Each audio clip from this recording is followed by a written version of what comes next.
Eu quero te dizer que o tema da mensagem é um tempo de florescer com abundância. Vamos lá? Um tempo de florescer com abundância. Que isso, pastor? Você vai entender daqui a pouquinho aí. Salmo de número 113, versículo 5 da palavra de Deus. Salmo de número 113, no versículo 5. A Bíblia diz assim, na minha versão que é revista e atualizada, a versão que a gente costuma usar na Igreja Evangélica Unção Ágape, e diz assim: quem há semelhante ao nosso Deus? O nosso Deus cujo trono está nas alturas e se inclina para ver o que se passa no céu e sobre a terra. Ele ergue do pó o desvalido e do monturo o necessitado para sentar ao lado dos príncipes, sim, com os príncipes do seu povo. Faz a mulher estéril, faz que a mulher estéril viva em família e seja alegre mãe de filhos. Fecha teus olhos, fala com Deus. Deus, fala conosco nessa hora, meu Pai. Toma as nossas vidas, os trabalhadores podem tomar assento. Toma as nossas vidas nas tuas mãos, meu Deus. Ó Pai, fala conosco, é o que eu quero te pedir no nome de Jesus. E se você crê, diga amém. Amém, em nome de Jesus. Levanta uma das tuas mãozinhas assim, ó. Faz assim, todos, sem exceção, todos. E aí você vai dizer assim: Deus, o que vier de ti, eu recebo. Um tempo de florescer com abundância, querido.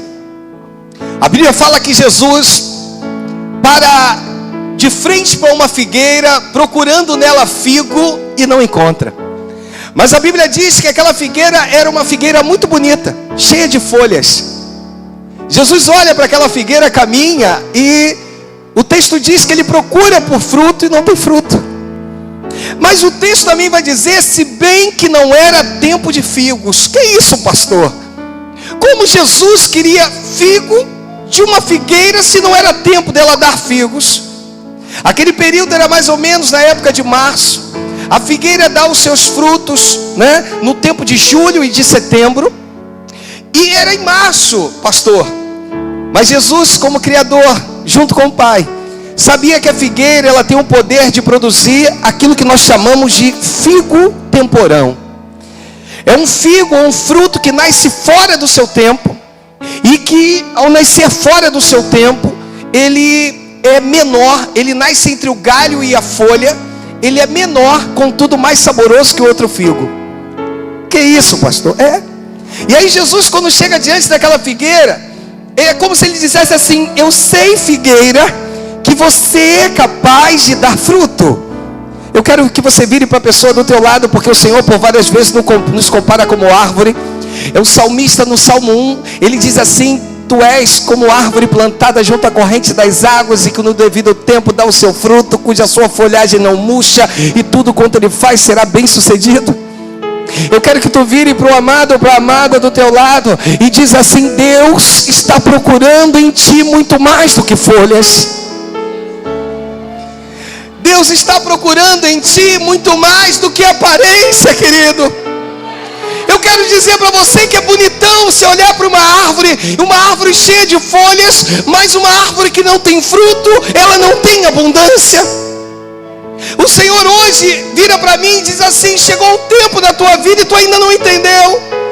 É um tempo de florescer, mas é um tempo de florescer com abundância. É um tempo de tu entender que Deus está fazendo tudo novo. O Senhor te chamou antes do meado do ano e está dizendo para ti: vou revolucionar, vou criar possibilidades para que a tua vida flua, para que você possa florescer. Jesus não queria nada mais do que figo fora do tempo da produção.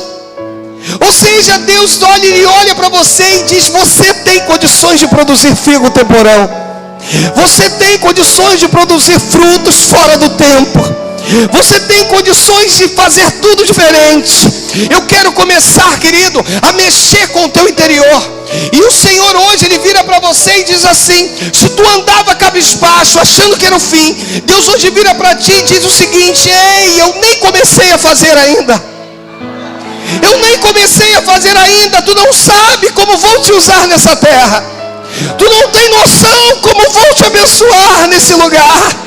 Tu não tem noção, você não sabe. E aí Jesus amaldiçoou a figueira. Mas pastor, ela tinha muitas folhas. Mas o Senhor não está à procura somente de folhas. Ele está à procura de frutos. Deus sabe que você é capaz de dar fruto fora do tempo dos frutos. Jesus sabia que aquela figueira poderia produzir o figo temporão que nascia na época de março. Mas aquela figueira não produziu. Pastor Alexandre, o que Deus está falando comigo? Que o Senhor te separou. Muito mais do que uma árvore bela, bonita e cheia de folhas. Mas o Senhor te separou para que tu possa florescer com abundância. Deus te chamou para que tu possa frutificar. O Senhor te chamou e vira para você e diz: será que tu não entendeu? Isaías 43, vê aí para mim no versículo de número 18. Esse texto me veio na mente. Deixa eu ver se é isso aí. Passa o 19 para mim, por favor.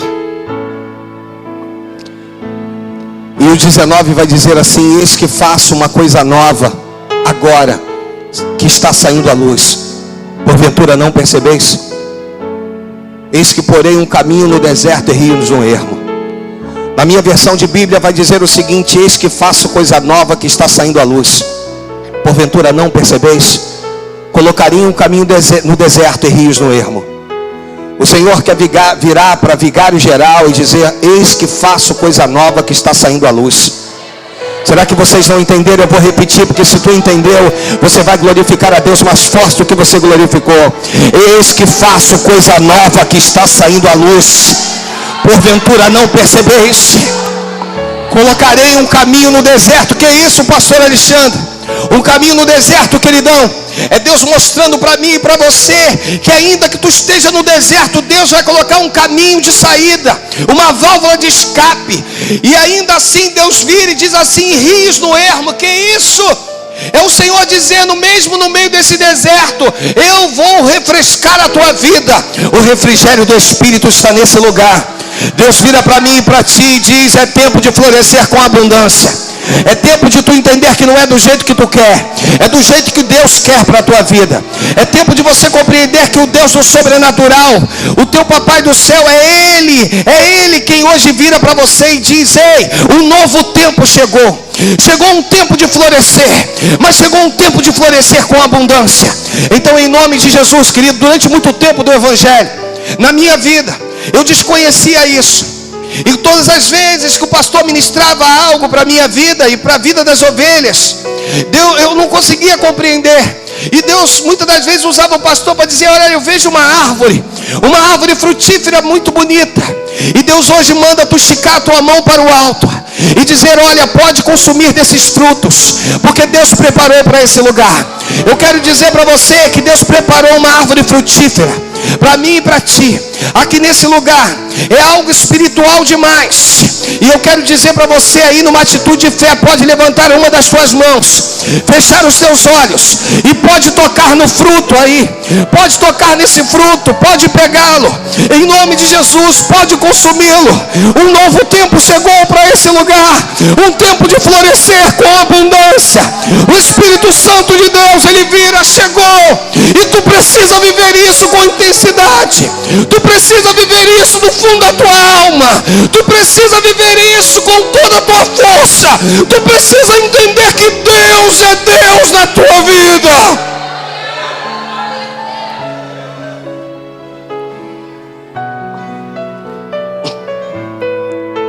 Eu quero falar sobre 3 palavras. Eu preciso deixar 3 palavras para vigário geral. A primeira é exaltação.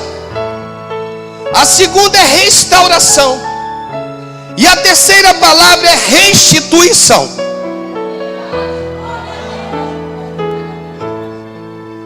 A Bíblia diz assim no versículo 5 do Salmo 113: quem há semelhante ao Senhor, no nosso Deus, cujo trono está nas alturas, que se inclina para ver o que se passa no céu e sobre a terra.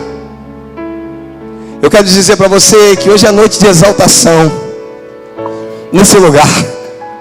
Pastor Alexandre, o que é isso, pastor? O que Deus está falando? O que Deus está fazendo aqui, pastor? O que Deus quer usar o Senhor através desse texto para falar que hoje é noite de exaltação nesse lugar? Eu quero dizer para você que a Bíblia diz: quem há semelhante ao Senhor nosso Deus, cujo trono está nas alturas.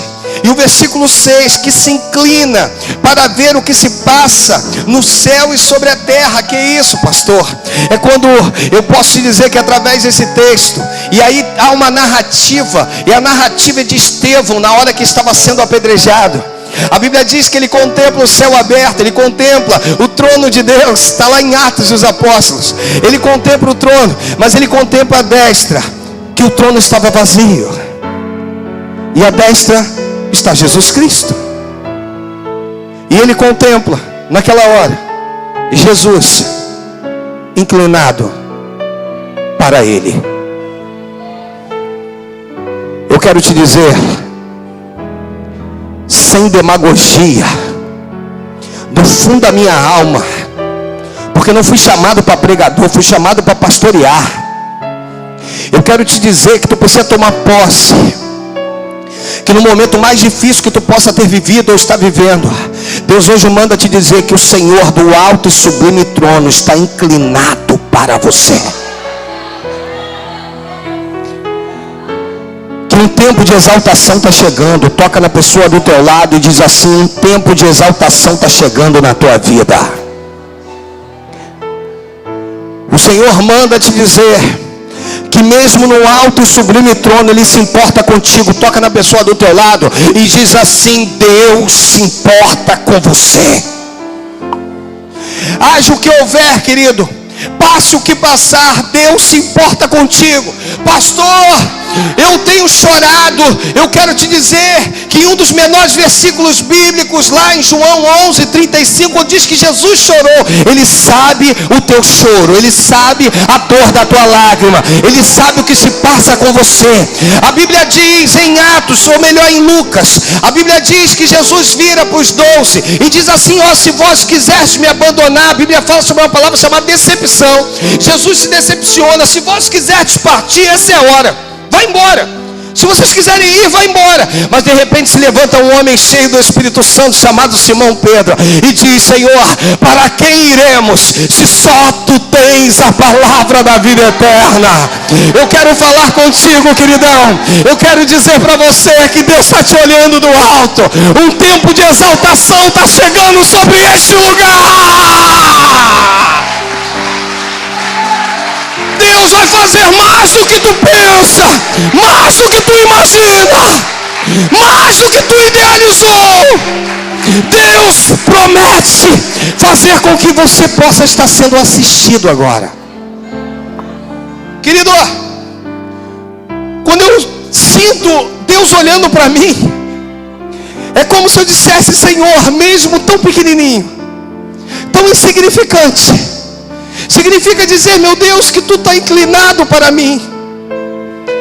E é como se Deus dissesse assim: filho, eu estou inclinado para você. Sabe por quê? Pergunta para o teu irmão: sabe por quê que Deus está inclinado para você? Você sabe por quê?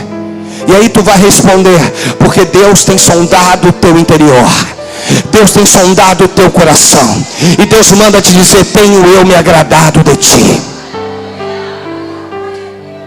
Pastor, isso não serve para mim porque sou pecador. Tu é pecador? Tu é pecador? Meu Deus, eu preciso te dizer que Deus não ama o pecado, mas Ele ama o pecador. Tu é pecador? Olha para o pastor, olha para cá. Tu é pecador? Eu também sou. E ainda assim eu posso te dizer que Deus do alto tem olhado para mim e para você. Que o Senhor do alto quer fazer coisas tremendas na minha vida, na minha família, no meu ministério, na minha casa, na minha igreja. Deus está, agora eu vou falar a título de ministério, em nome de Jesus. Eu quero dizer para vocês, em nome de Jesus, um dia nesse lugar já brotou água. E a água que um dia brotou nesse lugar, ainda que os poços possam ter sido entulhados, não pelos pastores, mas pelo inimigo de nossas almas, eu quero dizer para você, nós vamos cavar a profundidade que for necessária, mas nós cremos, vai dar trabalho. Toca no teu irmão aí e diz assim: vai dar trabalho. Fala assim: cavar dá trabalho, mas eu sei que um dia da onde brotou água, a água vai brotar a jorrar, vai voltar a jorrar. Profetiza neste lugar, em Vigário Geral, a água vai voltar a jorrar.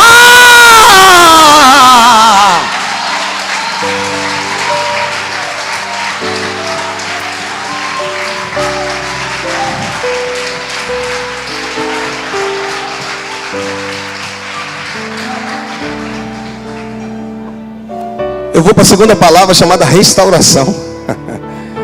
Fala assim: chegou um tempo de restauração na tua vida. Fala.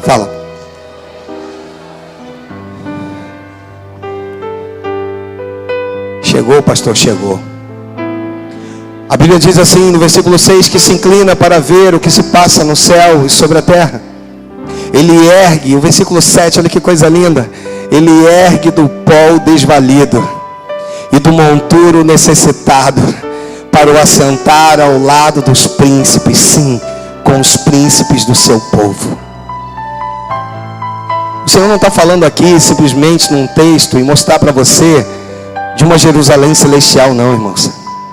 O Senhor nesse texto aqui, Ele fala comigo e contigo, que Deus te exalta ainda em vida nessa terra. Deus fala comigo e contigo, que da onde você menos esperar, da onde você menos aguardar, o Senhor vai lá, te pega e diz assim: chegou um tempo de restauração. Pastor, estou caído, estou no chão, me sinto como desvalido, me sinto no meio do monturo, me encontro necessitado. Eu amo quando Davi, lá no Salmo 40, se não me engano, no versículo de número 17, vê aí, Salmo 40, vê se é isso aí, versículo de número 17. A Bíblia diz assim, olha Davi dizendo, olha que coisa linda, querido, olha só, ele vai dizer, ele rei, vencedor, ele vai dizer assim: eu na verdade sou pobre e necessitado, mas o Senhor cuida de mim. Eu quero dizer que um tempo de restauração está chegando nesse lugar. Eu quero dizer que um tempo de exaltação está chegando. Logo em seguida está vindo um tempo acompanhado de um tempo de restauração. Eu quero dizer que Deus, Ele vai reerguer. É Ele que vai reerguer. É Ele que vai levantar do pó o desvalido. É Ele que vai levantar do monturo necessitado. E se ficar só nisso, estava bom a beça. Mas Deus tem mais promessa para mim e para ti. Ele manda te dizer que te chamou, me chamou para se assentar nos lugares nobres. Eu quero profetizar para esse lugar. Para de achar que a tua vida vai ser uma vida de coitadinho a vida toda. De coitadinho a vida toda. Querido, eu sei o que é passar fome. Eu sei o que é durante 8 anos que eu me lembre consecutivos não ter nem Natal nem Ano Novo. Ter que passar na casa de vizinho. Eu sei o que é, querido, depender de viver de roupas de parentes, roupas de vizinhos. Eu sei o que é minha mãe ter que acionar a vizinha para dizer assim: olha, vê se tem um prato de janta para o meu filho. E de repente a vizinha batia lá na porta e me chamava na casa dela e botava um prato de comida para que eu pudesse comer. Eu sei o que é passar fome. Eu sei. O próprio Davi vai dizer, ele vai dizer exatamente isso: fui moço, agora estou velho, mas jamais vi o justo desamparado, nem a sua descendência mendigar o pão. Mas eu quero te dizer que quando Jesus entrou na minha família, quando minha mãe se converteu, ela pagou um preço por isso.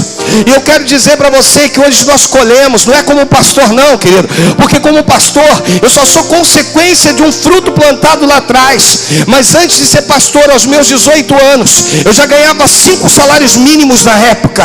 Eu quero dizer para você, me formei muito cedo. Aos 21 tive a minha primeira oficina, depois a segunda, depois a terceira automotiva. nova. Eu quero falar com você que talvez está desacreditado. Eu quero falar contigo que talvez não tenha mais esperança, que você acha que a tua vida vai ser para a vida inteira isso aí que tu está passando. Eu quero dizer para você que nós estamos no ano profético. Você me ajuda? 2013 é ano, você me ajuda, é ano de governo, e esse ano de governo está chegando em Vigário Geral. Deus manda te dizer: tu precisa crer, tu precisa seguir, tu precisa entender que o Deus que eu sirvo, o Deus que tu serve, é um Deus que hoje está te levantando do monturo, é um Deus que hoje vira para você, está inclinando-se para você e está dizendo: um tempo de restauração chegou para você, para a tua família, para essa igreja. Um tempo de restauração chegou em vidas aqui nesse lugar. E se você crê, é só glorificar o Senhor, querido. É só exaltar o nome dEle.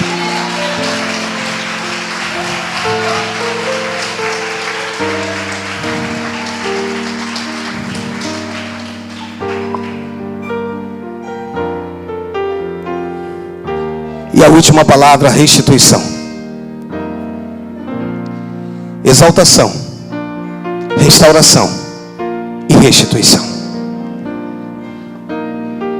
O versículo 6 diz que se inclina para ver o que se passa no céu e sobre a terra.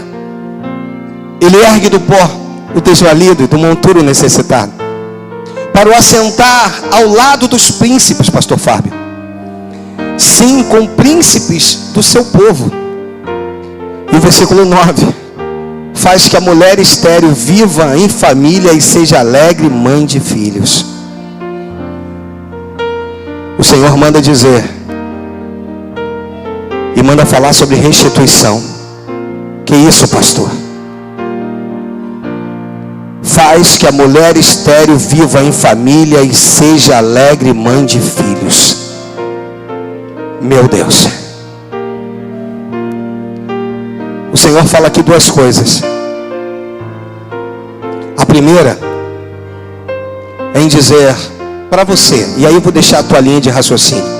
Deus forma um homem, olha para o homem e vê que ele precisava de uma companheira, né? Por isso que dizem que vocês mulheres são mais fortes do que nós. Faz ele cair num sono profundo e tira da sua costela. Eu brinco lá na igreja sobre a dor do parto, que as mulheres dizem, quem tem parto normal aí diz, quem foi mamãe aí de parto normal? Faz assim com a mãozinha. Doeu, irmãs, doeu. Ah, doeu nada. Aqui, olha para o pastor aqui. Se fosse nós homens passar por essa dor, o que você acha? Não dava não, pastora? Ah, que nada. Tu suportaria, presbítero Júnior? Tomava uma injeção e dormia, é isso? Aqui, o pastor Fábio é daqueles que ia dormir antes da injeção. Quando visse a agulha, tem medo de injeção. Agora um homem desse tamanho, eu tenho medo, irmãos, irmã, é só de uma coisa, barata. Mas não é medo, deixa eu explicar para você, é respeito. Em casa para isso eu tenho 4 filhos. Se entrar uma barata voadora, tenho 4 para dizer: mata vocês que eu vou aqui no banheiro rapidinho. Está me encarnando, né? Não é medo, irmãos. Ah, vamos pular essa parte. Isso aí não foi legal, não. Você acha que Deus, quando cria a mulher, cria ela imperfeita? Você acha que Deus, quando faz o homem adormecer, aquela coisa toda, tira da costela do homem e forma a mulher, do osso? Vocês mulheres são duras. Irmãos, pastora Daisy, não é mole não. Aí Deus cria a mulher e faz ela o quê? Imperfeita. Vou criar a mulher, mas vou fazer dela estéril. Não. Deus cria a mulher e faz ela perfeita. Mas a Bíblia fala de 3 mulheres onde Deus prometeu que haveria então uma descendência longa. E Deus fala, e Deus permite que 3 mulheres inicialmente sejam estéreis.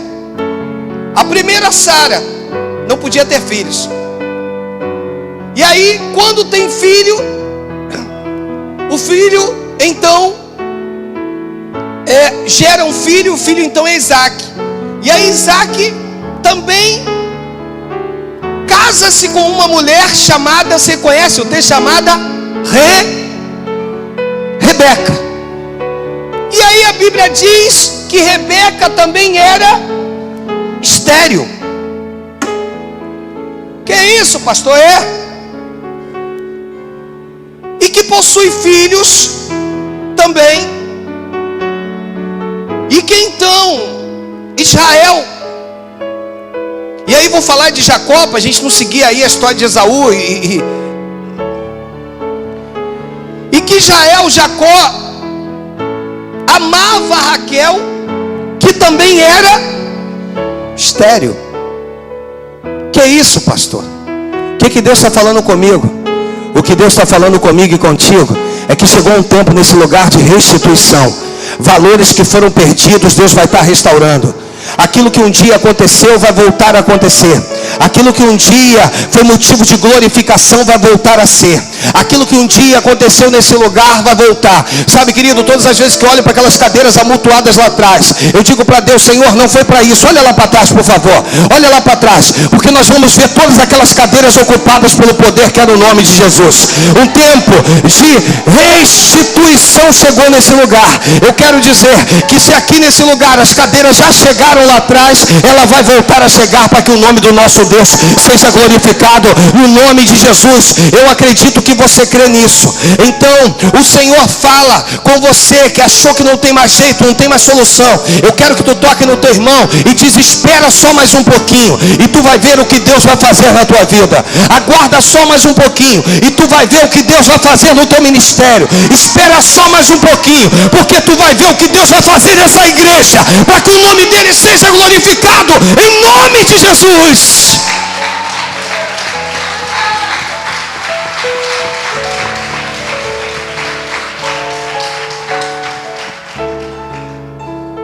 Mas eu encerro com Mateus 16, agora eu vou dar a citação, Mateus 16, versículo 13. É duas vertentes isso aí. E vou te dar a segunda vertente: Igreja do Senhor Jesus. Eu quero dizer para você que talvez durante muito tempo esteve preso a um nome. Nós temos um nome, Igreja Evangélica Unção Ágape. Mas Cristo, quando vier buscar a igreja, Ele vai vir buscar a você, vai vir buscar a mim. Então, em nome de Jesus, entenda o que Deus vai fazer. Entenda através desse texto. A Bíblia diz assim: tendo Jesus chegado às regiões de Cesareia, de Filipe, interrogou os seus discípulos, dizendo: que dizes os homens ser o Filho do Homem? Responderam eles: uns dizem que és João, estão falando de Jesus, outro Batista, e outros Elias, e outros Jeremias, ou algum dos profetas. Versículo 15. Mas vós, perguntou-lhe Jesus: que dizeis que eu sou? Olha que coisa linda. Aí respondeu-lhe Simão Pedro: tu és Cristo, Filho do Deus vivo. Disse-lhe Jesus: bem-aventurado és, Simão Barjonas, porque não foi carne nem sangue que te revelou, mas meu Pai. Você me ajuda? Meu Pai que está nos... Versículo 18. Pois também eu te digo, você vai precisar ler comigo aí, porque nesse período, nesse tempo de restituição, Deus quer deixar essa palavra para a igreja. A igreja é você. Não é a unção ágape, não é a fonte de águas vivas. A igreja é você. Você é a igreja de Cristo. Toca na pessoa do teu lado e diz assim: você é a igreja de Cristo. É você que Ele vai vir buscar um dia. Fala com ele ou com ela. É você. É a você que Ele vai vir buscar um dia. E aí o texto diz: pois também eu te digo que tu és Pedro. Pedro é um simbolismo da igreja. Deus não estava falando com Pedro, Deus estava falando com a sua igreja. Em outras palavras, Deus estava falando, ou Deus nesse momento fala com você e diz assim: tu és Pedro, que tu és Pedro, e sobre esta pedra edificarei a minha igreja, e as portas do Hades, ou as portas do inferno, não prevalecerão contra ela. Eu quero te dizer que num tempo de restituição, querido, como é que é, pastor? Como é que é esse tempo de restituição aí, pastor? Como é que é esse período de restituição que nós vamos viver aqui, pastor? Nesse período de restituição, preste atenção que isso é altamente profético, é só para quem crê. Nesse período de restituição, o que Deus fala com você é o seguinte: você vai começar a dar os seus passos. Que isso? Você vai começar a caminhar e as portas vão se abrir. A Bíblia diz que quando o anjo toca em Pedro, Pedro está preso, o anjo toca nele e diz: levanta, e as cadeias se arrebentam. Então hoje é noite das cadeias estarem se arrebentando. Aquilo que estava te atrapalhando de caminhar, hoje cai por terra em nome de Jesus. Deus manda te dizer mais, em nome de Jesus. Tu vai começar a dar passos largos, tu vai começar a caminhar, e à medida que tu caminhar, as portas vão se abrir. Satanás vai ter que sair da posição, ele não pode mais te parar, porque as portas do inferno não prevalecerão contra a igreja do Senhor. E a igreja do Senhor é você. Você é a igreja de Cristo. Você é a igreja de Cristo. Então toca na pessoa do teu lado e diz para ela: as portas do inferno não podem prevalecer contra a tua vida. Podem até tentar, mas Jesus Cristo é maior que todas as coisas. As portas do inferno não podem prevalecer contra você. Igreja de Cristo Jesus, igreja de Cristo. Mas o texto diz assim, para me encerrar, versículo de número 19, diz assim: dar-te-ei as chaves do reino dos céus, e o que ligares, pois, na terra será ligado nos, e o que desligares na terra será desligado nos. Querida, chegou um tempo de florescer com abundância. Esse tempo chegou na tua vida. Se coloque de pé em nome de Jesus.